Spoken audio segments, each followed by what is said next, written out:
I had to temporarily take down my my sun coverage. That way all the water could drain off of it.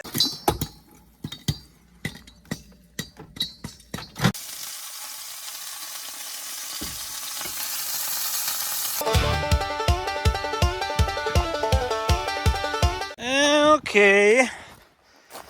And we'll just take this rock right here. Oh, maybe not. A lot of ants underneath that one. I don't want to mess with the ants. We'll see if we can get my back tire right back roughly where it was when I get back.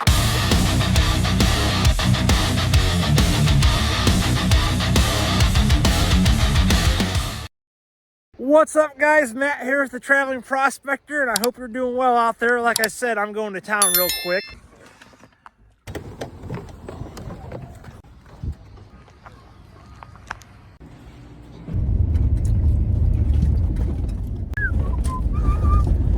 See if everything's still here at camp where I left it. Hey, there it is!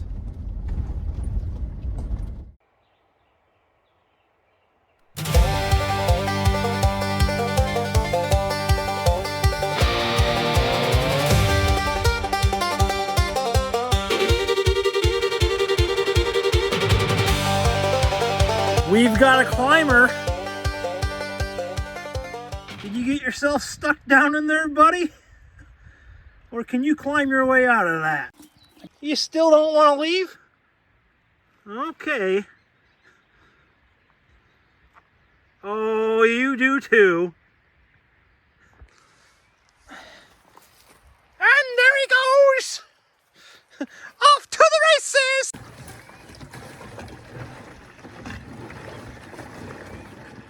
How has life been going since my last video? Well, guys, I'm gonna let you in on a little secret. I haven't done any gold prospecting. I haven't done any gold prospecting since my last video, and I'm actually just been living the van life at its best, friends. Letting my body rest and recoup. I needed some good rest, guys, and well, I didn't tell you guys this because I was kind of a little bit embarrassed in the last video, but I got poison ivy again, and it was in between the fingers, and hey. Look at all these opportunities of gold. Golden opportunities, I must say.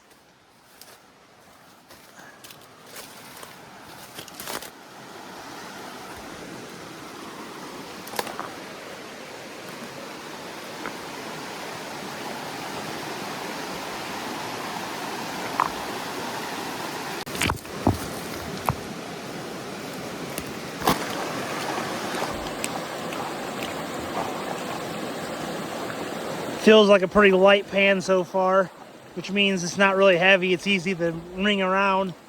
You want there to be weight in there. You want a lot of black sands because black sands are heavy, and well, gold is heavy as well. And that means the chance of finding gold go up significantly. I think you guys saw that. It's nothing spectacular, but nevertheless, there is some gold inside that pan. So maybe we should go lock up camp.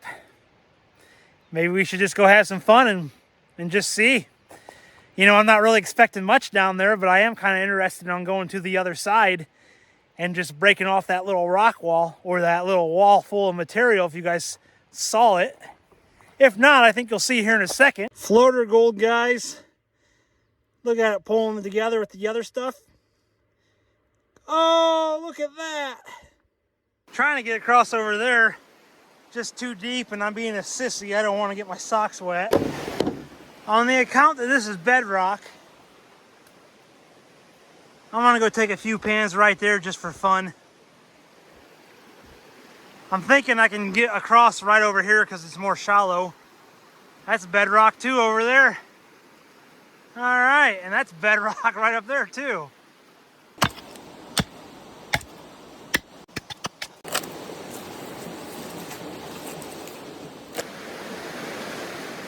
Not a whole lot by any means, but I'm gonna go ahead and snuff it up, and then at the end of the day I can, well, we can put it all together and we can see what came out of the creek.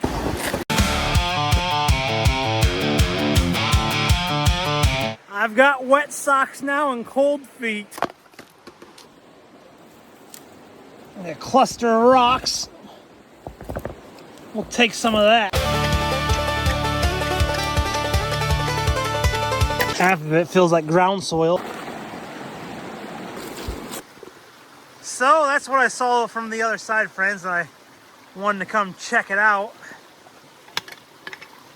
I thought, well, if there's any gold inside that stuff, we've got water. We've got water. We've got water. We can run a sluice box. I saw a pretty big spider. He saw me over here and he jetted out of here. Now that I'm looking at it, I really don't have too high of hopes for it. But let's just see, friends.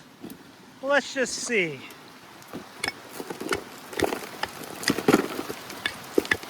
My gold pan has taken a beating over the years. I'm really surprised it's still in one piece.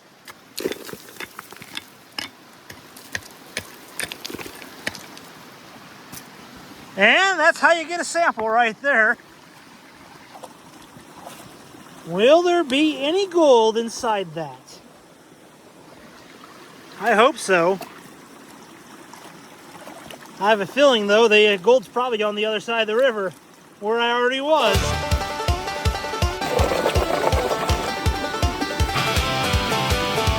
Not even a speck. Well, this is turning out to be a bust over here on this side. I want to make my way back over to the other side now. I don't think this is the route to go, though, because that's more than waist deep right there. Maybe I can cross right over up there. Really doesn't feel that bad today. It was a little cold at first, but now I'm used to it.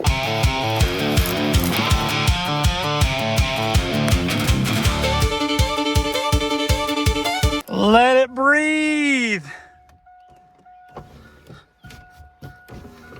Pile my stuff together in one area here. That way everything's not all spread apart.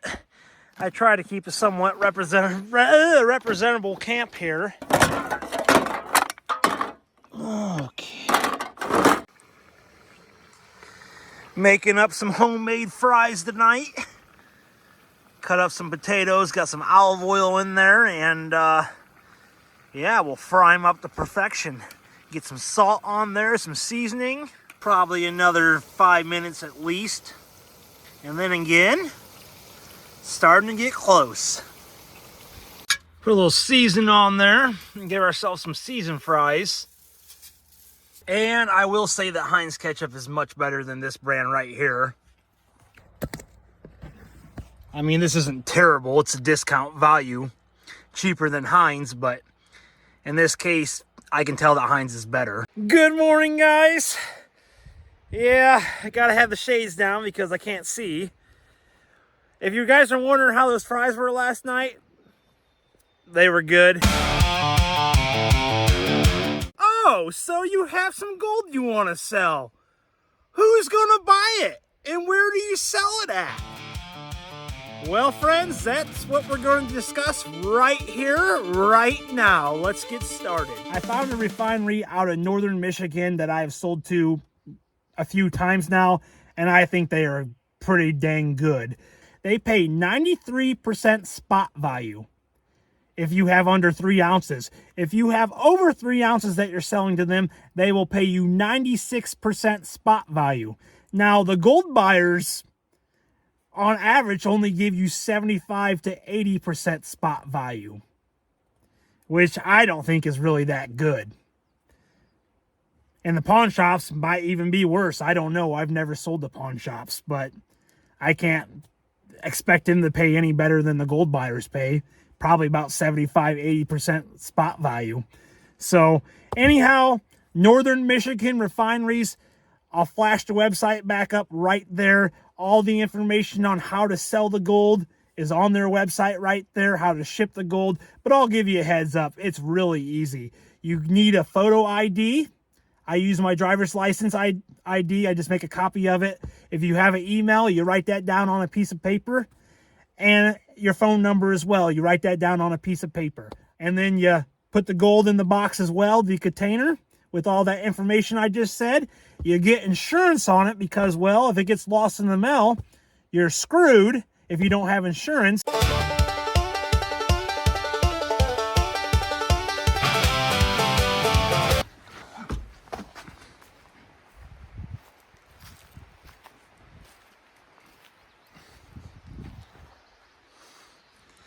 The butterflies are back and they're strong.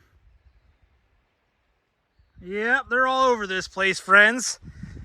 Indeed, check this out. I don't know how smart butterflies are, but I wonder, friends, because, well, they kind of taken themselves out on the account that the windows are open. And they fly down in there and they can't get out. But like I said, the windows are open all day. So, yeah. Yep. I'll tell you what we do with those guys. We give them the salute.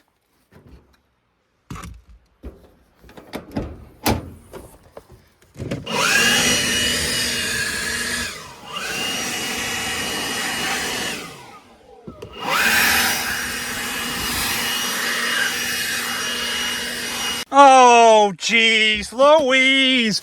Jeez Louise.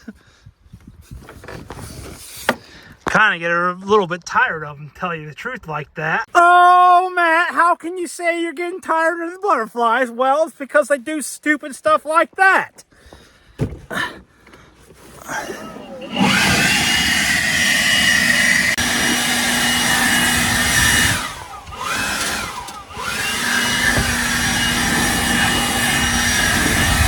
Have I told you guys yet in this video that I really need to do my laundry?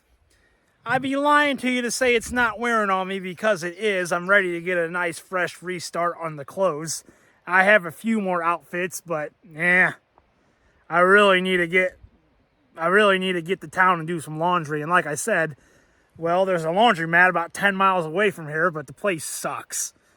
It really does. And if you take your clothes and run them through the machines, and then you make the mistake and run them through the dryer, like I did last time, all it does is stain all your clothes. They're all dirt stained. Well, there's this butterflies attacking me, friends. They're all over this place. And 1, 2, 3, and there should be a truck. Hey, there we go, right there. So there is a little bit of road noise right here. The other site just down the road sits a little bit farther off the road, so it is a little bit more quiet. However, how can you beat this right here? I got shade. I mean, I get sun for the solar right now, but as the sun works its way around, well, then I got all this shade coverage, and that's why I got the little tarp up as well. Selling gold, I forgot to mention, guys, there will be an assay fee. I don't know if they call it an assay fee. It's been a few years since I've sold gold to northern refineries, but any refinery that you go to, you're going to be paying an assay fee whether they tell you or not. I don't remember it being that bad. Gold just got over $2,000 an ounce. I was in Idaho, and I did a little bit over an ounce that season, and I remember selling my dredge, which I kind of regret, guys. I had the 4-inch King Mini, and kind of regret getting rid of that thing, to tell you guys the truth. I wouldn't mind having another one. Anyhow, I sold the gold that I recovered, and it was a little bit over an ounce, and I got like $2,200 for it. And I do remember there being an assay fee, but I still think you're better off selling the northern refineries than you are, and paying an assay fee, than you are selling to a gold buyer that only gives you 75–80%. Some might only give you 70.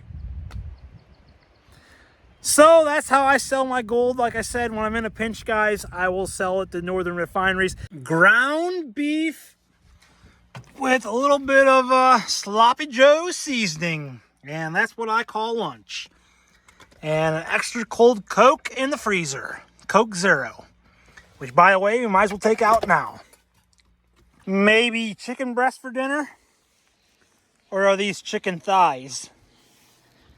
Anyhow, we'll see if they're thawed out enough for dinner tonight. Got a can of cream and chicken soup I want to dump on the top of that. So yeah, guys, this spot right here has been pretty much just a, I needed a place to come, and I got poison ivy once again. Now I cleared, like, I just got the scabs and all that good stuff now. But I'll take the scabs over the itch, that's for sure. Get out of the weeds. And also I wanted to put some distance in between me and my mining spot right now. I didn't want anybody to get the impression that I was moving into the place. Just a little bit of time gap, that's all. And, well, I did want to change the scenery up as well. And the gold that I'm working right now, I want to say is that great. I'm at the point right now where I really need to go find a new spot. Now, is there gold still there? Yeah. However, the dirt is so far away from the water the time you put it in 5-gallon buckets and carry it to the sluice box spot, it almost just isn't worth it. I really want to get a wheelbarrow, but the thing is I don't really have the room to haul around a wheelbarrow. But man, I almost thought about buying one because I feel like the amount of use I'll get out of it, the gold will pay for it, and then I can stash it in the woods. And if somebody finds it, they find it. And if not, I guess I know I have a wheelbarrow stashed in the woods. But I still don't want to do that. I don't want to spend 100, 150 bucks on a wheelbarrow. I've been cruising the ads and looking for a used one around here, thinking that if I can find one at a garage sale for 15, 20 bucks, well, then I'll buy one and I'll haul it out to the spot. Then I wouldn't feel so bad about leaving it out in the woods. If somebody stumbles across it and they swipe it, 15, 20, 25, 30 bucks, I might even go up 35 bucks on it, because I do think I would get pretty good use out of it. I could fill the whole tub up and I could wheel it to the sluice box spot, dump it, and then I could shovel it into the box and I can move some dirt. But when you're carrying 1 5-gallon bucket at a time, or even 2, it's just not the same as moving big, massive piles of dirt. I really want to get a water pump, and I said I was going to get one when I got my first ounce, but still not quite ready to pick one up. But that would be really nice, guys. Just build a big pile, bring my sluice box up next to the pile, run a water pump to it, shovel it right into the box.